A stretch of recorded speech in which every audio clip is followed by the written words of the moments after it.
What's up guys, DuArktik here with another Marvel Strike Force video, and in this video we are going to take a look at the A4s.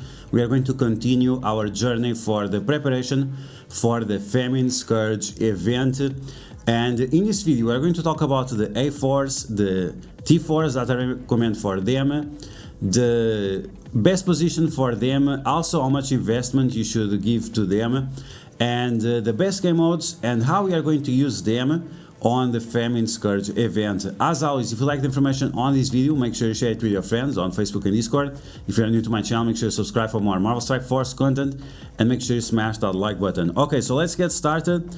Let's take a look at the T4s for these characters, and you can always find this information on my Discord. The link will be in the description, and we'll be taking a look at this infographic very soon. Okay, so we're gonna start off with Nico Minoru. And when you do the T4 on the basic, you just increase single target damage. She's not going to be a striker, so this is not going to be important T4. With the special it applies bleeds to the primary target and adjacent targets, and the problem is that she doesn't have a good base damage. Nico Minoru base damage is not great, so increasing the multiplier on the bleeds it's very hard to justify.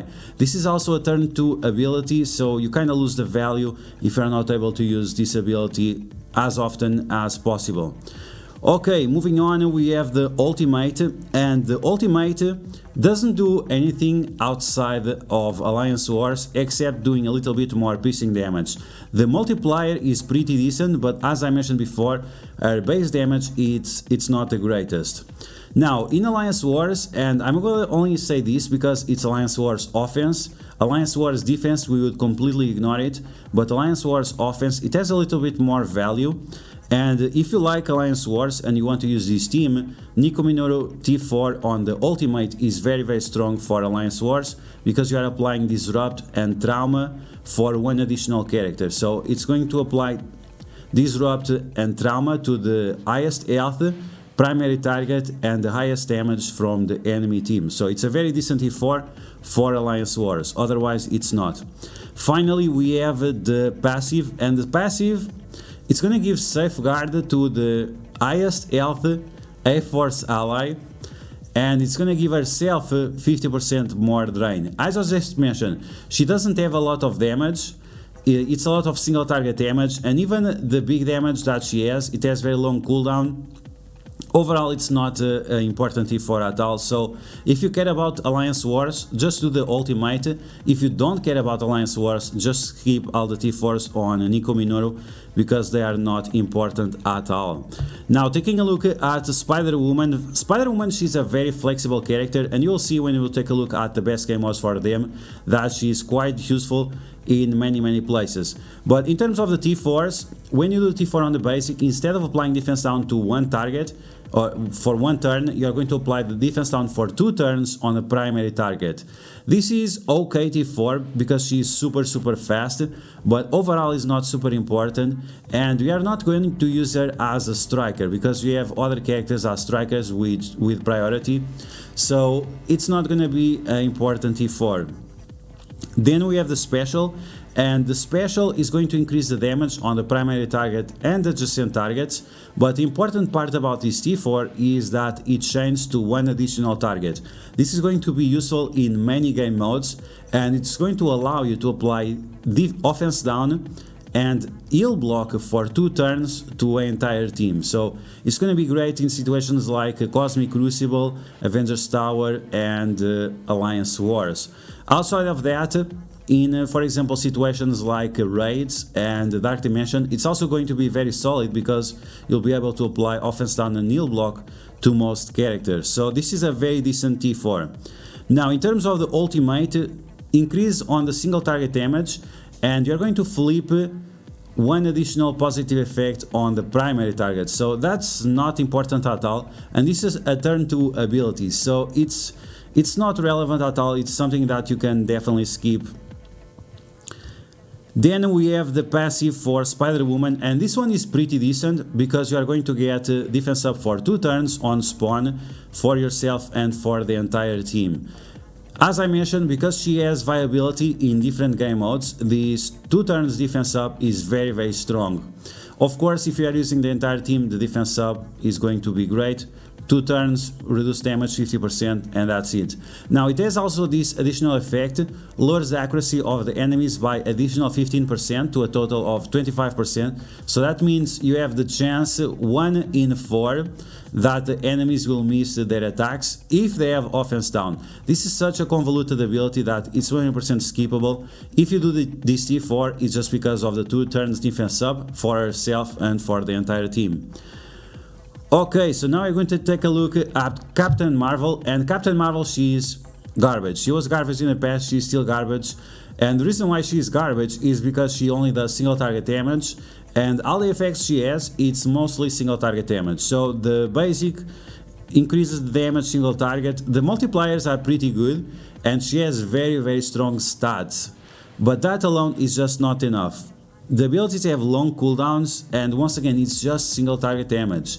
Single target damage, single target damage, single target damage on the basic.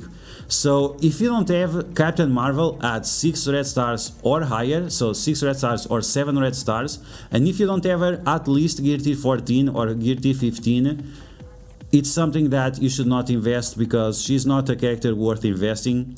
And I'm gonna show you how big mine is, because the value for Captain Marvel comes from her passive, because she's giving additional HP, additional damage, and additional HP once again to the A-Force. Yes, they had to repeat it twice.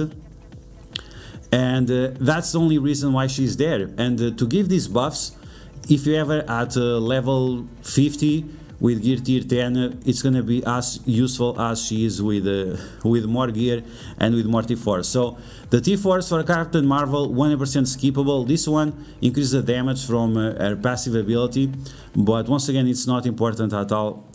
There are very few situations where it's useful. Okay, so now we have Jessica Jones, and Jessica Jones, she has some decent T4s. When you do the basic, you are going to increase the chance of getting energy to herself and for her team from 50% to 100%. This is very solid because you can get up to 3 energy out of this basic attack, so it's very strong. But she does not get energy when she does the isolate attack or counter attack, so keep that in mind. She's not a character that you want to use as a striker. Then we have the special. When you do the special, you clear all negative effects, and you also give +1 defense up for all A-Force characters. This is very strong because whenever you have +1, that means you can stack up these defense up with the defense ups that Spider-Woman is giving to the entire team on spawn, up to 3 turns, of course. Then she's going to apply immunity to all A-Force characters and to herself, so this is a very strong T4 in case you use this character. Then we have the ultimate, and the ultimate, it can be a turn 1 ability, which is nice, and I think this team might have some viability against Wakanda in Cosmic Crucible. I'm not able to test that because my team is just too small, and usually when you face Cosmic Crucible, Wakanda are just way too big. But it will clear from 3 positive effects to all positive effects on the enemies, and once again that's quite strong if you are facing a team that has a lot of positive effects. Thanks for the sub. If that's not the case, if you don't face enemies with a lot of positive effects, this is 100% skippable. And finally we have the passive for Jessica Jones. It's going to increase the health of the entire team. You always want to do this type of T4s to increase their survivability, and it also increases the amount of resistance. This is whatever, the team already has so much resistance, we just want this T4 for the health. So it's okay to have, it's not a must have. Okay, so those are all the T4s for the A-Force.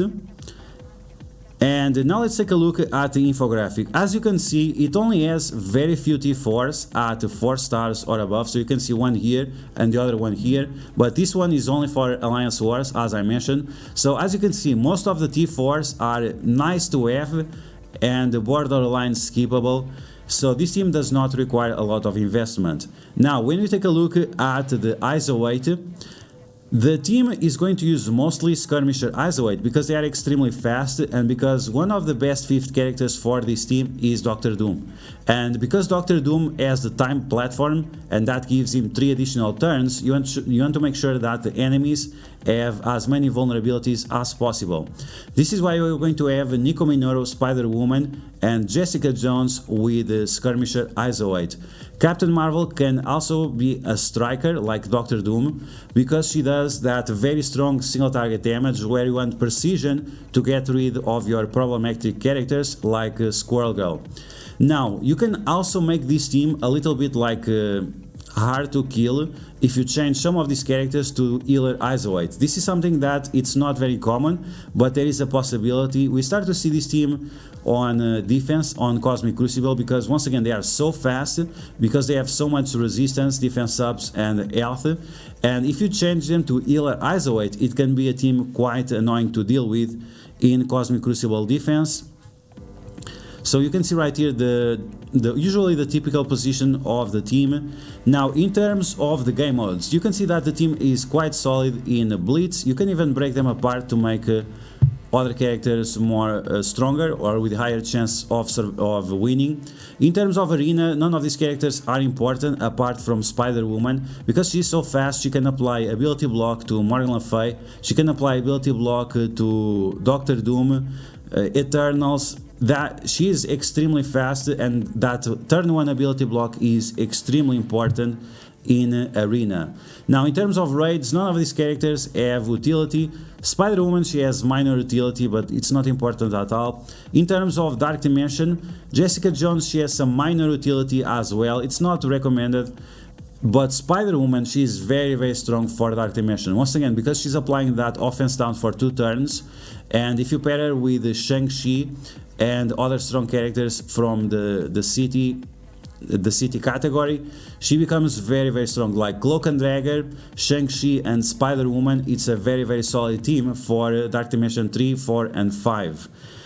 Now in terms of Alliance Wars, of course they are very strong, but Captain Marvel is one character that you can easily replace with someone else because she's just there to give that additional health and additional damage that it's not even important because most of the damage will come from Doctor Doom. Then we have Avengers Tower. Its average team is not super important, very low matches where they will be good, but once again Spider-Woman, she can be a key character, she can be a clutch in many matches to cancel out Eternals, Doctor Doom or Morgan Le Fay. Very strong character. Finally we have Cosmic Crucible, and once again only the plug and play characters have some value, and that's going to be Jessica Jones and the Spider-Woman. So overall this team is not super important, but they also don't require a lot of investment, and you can see right here based on my own investment that Captain Marvel, Gear Tier 12, she's just fine. Nico Minoru, Gear Tier 12, she's just fine. You don't have to push this team any further because that's all they need.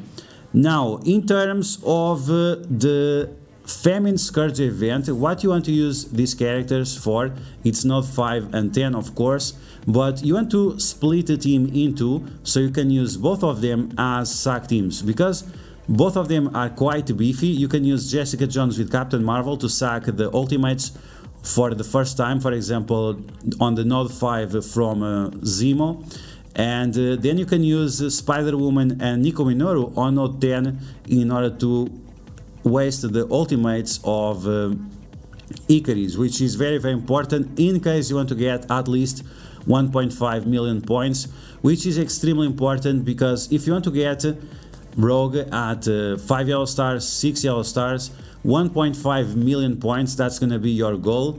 And if you are already ever at 7 yellow stars, you still want to get 1.5 million points so you can clear all the milestones. So yeah guys, that's gonna be the video. I hope you guys enjoyed. All information that you need to know for your A4s team, how much you should invest in them, the T4s that they require, and everything I hope. But if you guys have any additional questions, let me know on the comments below or let me know on my Discord, the link will be in the description. and that's also where you're gonna find the infographic. So I hope you guys enjoyed this video. If you did, make sure to smash that like button, and if you found the information helpful, make sure to share it with your friends on Facebook and Discord. If you're new to my channel, make sure to subscribe for more Marvel Strike Force content, and I'll catch you guys later.